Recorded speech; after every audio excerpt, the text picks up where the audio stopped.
Well, hello there. Welcome to the Frugal Family. My name is Julie, and today we are back on the prepping wagon. Oh my goodness. So I went around the house and gathered up lights. We had talked about that on like a recent live stream.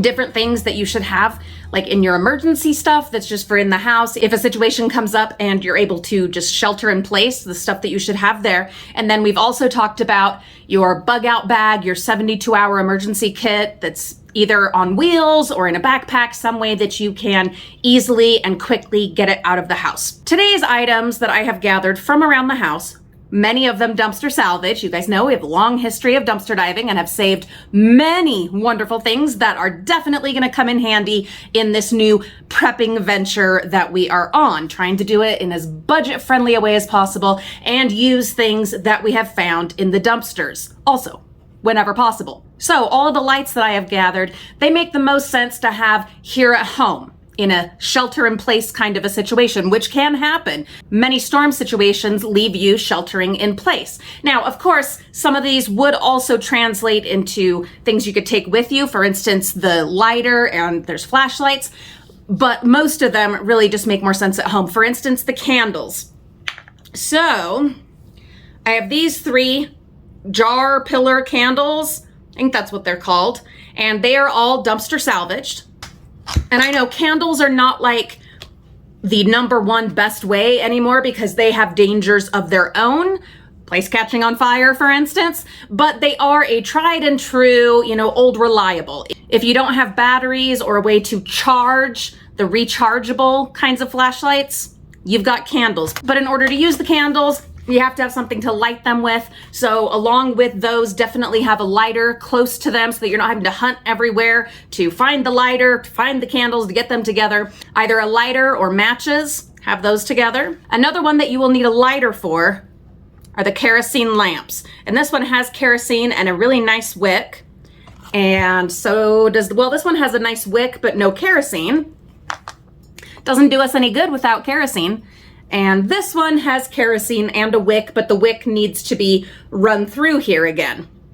These are like all covered in webs and dust. They've been actually sitting out on my front porch for like 2 or 3 years. And I don't have the chimneys anymore that go on top. So I will be bringing you along when we go to the thrift store, where we'll be looking for things that we can thrift that will also work as emergency prepping supplies, including the chimneys for the kerosene lamps. We have batteries.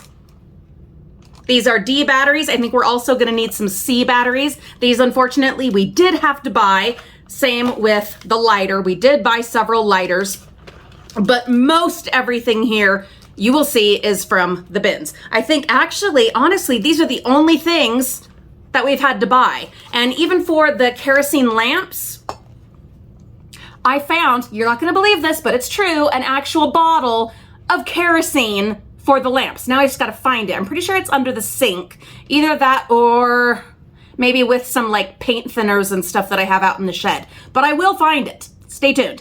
Anyway, I do have kerosene for the lamps from the dumpsters. Also from the dumpsters, flashlights. Now, these obviously would be great to take with you in your bug out bag, but also include some in your home. If you are in a fire situation and you can quickly grab a flashlight and get yourself down on the floor, it's gonna help you be able to find your way or help others to recognize where you are. Flashlights, but they need to be in a certain spot, a designated spot in each room, especially bedrooms, so that you all know that's where it is. I'm not having to search for it. I'm not having to hunt for it. And keep up with the batteries, which I have not done, but I am doing now. Make sure that they are tested regularly, that batteries are replaced, especially because with kids, oftentimes flashlights turn into playthings. Reading late at night. Yeah, so check them regularly. I want to put us on a routine of checking them twice a month. Once upon a time, I worked at Walmart for years and years and years and years and years, and I had the opportunity to be on the safety team. And one of the things that we did was go around and test flashlights and replace batteries in them throughout the store. There were designated spots with flashlights, fire extinguishers, assorted things like that, stuff to clean up like vomit. Good times, good stuff. Set a schedule for checking your batteries. Batteries in your flashlights, batteries in your alarms, like your smoke alarm, your carbon monoxide alarm, those kinds of things, and then stick to the schedule. And that's gonna be definitely the hardest part for me, sticking to the schedule. I can find designated places for these and attach them to the walls. No problem, we can do that. But then staying on top of the schedule and faithfully checking them, that's gonna be a challenge, but I'm up for it, I'm ready for it. And yeah, these are dumpster salvaged and tested and they work great. There's also this from the dumpsters, nothing fancy, little light. Let's test it together. Yeah, it works great. Oh, and it even has different modes. It's like a party light. This also would work well in your to-go bag and for camping too. Has a little string on it. That's nice. This could take the place, I think, of like maybe reflectors or something. I mean, you want to have the reflectors too, but if you had this like on your backpack or something and had the light flashing, not just on, but flashing, I don't know, I could see that being used as like a safety, like awareness kind of tool. Anyway, so there's that and it works. Then we have this one and I'm almost certain that it was Crystal at Diving with R5 that sent us this one. And this is really neat because now it had a hook, but the hook is broken. I'm pretty sure she got it dumpster diving. Correct me if I'm wrong, Crystal, but and that's probably why it was thrown out, but it is still perfectly awesome. It's got a magnet, which is really handy. And as far as like finding a designated spot for it, the magnet would be great because you can just stick it like to the stove, the refrigerator, or in other rooms of the house that have like a metal place that it can stick to. There you go. You don't even have to come up with any little thing to attach it to the wall. It's got a magnet. Needs batteries. Oh wait, no, there it goes. There it goes. Okay, it's got a couple of modes as well. Now, you guys had talked a lot about getting rechargeables. And I agree with that, I do. And especially with like rechargeable batteries, I'm 100% on board for that. But as far as rechargeable flashlights, now we do have some. We do have some rechargeable lights, but here's my problem with those. Unless you are constantly keeping them charged, which you should and you could and get on a schedule, you might find that they do no good because they're not charged and you have no way of charging them. In a major disaster, catastrophe situation, are you going to have access to a plug outlet to charge them if you haven't stayed on top of testing them and making sure they're charged? Or if someone, you know, maybe needed it for something like reading a book late at night or a project or whatever, and can you count on everyone else to be as faithful at putting things back where they belong and recharging them first before putting them back where they belong? In this house, no. My family is wonderful. I adore them. I love them. But as far as putting things back where they belong, no. So I don't want to rely on a rechargeable kind, on one that has to be plugged in. What I would recommend is have both.